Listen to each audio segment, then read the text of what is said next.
तो तुम लोगों का class 10 English glimpse of India के इस चैप्टर पे।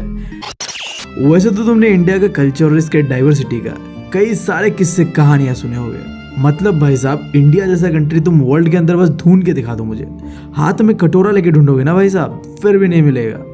हर एक स्टेट का अपना ही यूनिकनेस है। यहाँ तुम कोई भी स्टेट चले जाओ, कोई भी भाई, वहां तुम्हें लगेगा ये तो कोई नया इंडिया है, इतना डाइवर्सिटी है यहाँ। तो यही जो इंडिया का कल्चर और उसका डाइवर्सिटी है, इसे बहुत प्यारे तरीके से इस चैप्टर के अंदर दिखाया गया है। हम यहाँ बात करेंगे 3 स्टेट्स के बारे में, गोवा, कर्नाटका और आसाम के बारे में। इन तीनों का अपना ही यूनिकनेस है भाई साहब। तो इससे पहले कि हम शुरुआत करें, मेरा बस तुम लोगों से इतना ही रिक्वेस्ट है कि अगर तुम इसमें कोई चीज़ रिलेट ना कर पाओ तो यार बुरा मत मानना, क्योंकि ये इन स्टेट्स का अपना यूनिकनेस है जो कि तुम अपने तरीके से रिलेट नहीं कर पाओगे। बट कोई नहीं यार, that is the beauty of India. तो लेट्स स्टार्ट। पहला स्टोरी है ए बेकर फ्रॉम गोवा, जिसका ऑथर है लूसियो रॉड्रिज।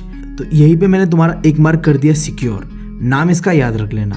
अब देखो, इंडिया के दूसरे स्टेट्स के मुकाबले गोवा एक ऐसा स्टेट है जहां अंग्रेजों का कोई इन्फ्लुएंस तुम्हें नहीं दिखेगा, क्योंकि यहाँ यार पोर्चुगीज लोग रूल कर रहे थे।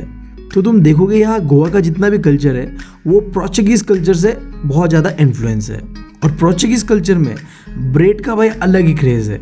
सिर्फ पोर्चुगीज बोल के नहीं है, तुम जितने भी यूरोपियन कंट्रीज देखोगे वहाँ में ना ब्रेड का अलग ही क्रेज़ होता है। जैसे हमारे यहाँ रोटी और भात का होता है ना, वैसा ही कुछ।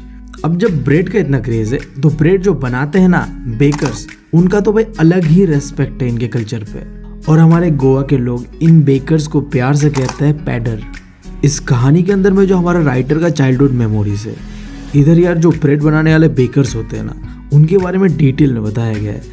अब जैसे उस समय में बेकर्स क्या करते थे, अपना ब्रेड्स को घर घर में जाके बेचते थे। और वो बेसिकली 2 तरीके का ब्रेड बनाते थे।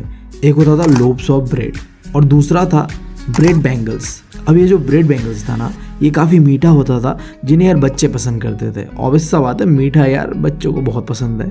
बट देखो, ये चीज़ ना बड़ों को पसंद नहीं होता है। तो बड़े क्या खाते थे? लोव्स खाते थे। पता नहीं यार, ये ना पान गुटखा बीड़ी खा के मतलब अपना तो टेस्ट बिगाड़ ही चुके। हमसे यार नाराज़ रहते कि भाई मीठा मत खाओ, मीठा मत खाओ।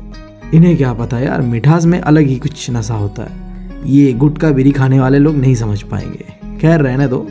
अब देखो, राइटर ने ब्रेड का इम्पोर्टेंस को समझाने के लिए कुछ बातें कहा।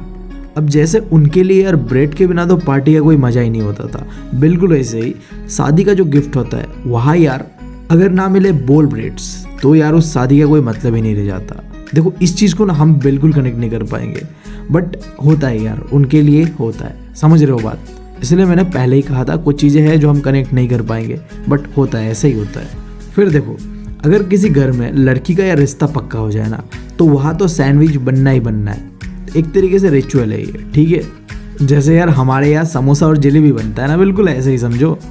इसके अलावा यार कोई फेस्टिवल हो जैसे कि क्रिसमस, तो यार वहाँ केक और बोलीनास बनना ही बनना है। अब इन सब के अलावा हमारा जो राइटर है ना, वो देखता है कि जो बेकर्स होता है ना, वो एक खास तरीके का कपड़ा पहनता है जिसे हम कहते हैं कबाई, जो कि दिखने में कुछ ऐसा होता है। देख लो यार, जैसा भी होता है, ये यार पोर्चुगीज कल्चर में काफ़ी फेमस है। बट देखो, जो राइटर के बचपन के समय पे था, वहाँ कबाई नहीं पहना जाता था। वहाँ में शर्ट और ट्राउजर्स टाइप का कुछ पहना जाता था और कहा जाता था कि जो भी इस तरीके का कपड़ा पहनता है उसे ही हम बेकर मान के चलेंगे। कोई रास्ता में अगर दिख गया तो मैं इस तरीके का कपड़ा पहनते हुए आज भी, तो उसे कहा जाता था शायद ये बेकर ही होता होगा। इसके अलावा हमारे राइटर ने ये भी देखा कि वो जो समय था ना, वो एक ऐसा समय था जिस समय ये बेकर बनने का जो प्रोफेशन था, ये काफ़ी प्रॉफिटेबल था। जैसे आज के समय पे यार क्या होता है, हर कोई माँ बाप चाहता है कि उसका बेटा बन जाए इंजीनियर। भाई साहब, IIT JEE मेंस कुछ भी क्लियर कर लो, बस इंजीनियर बन जाओ।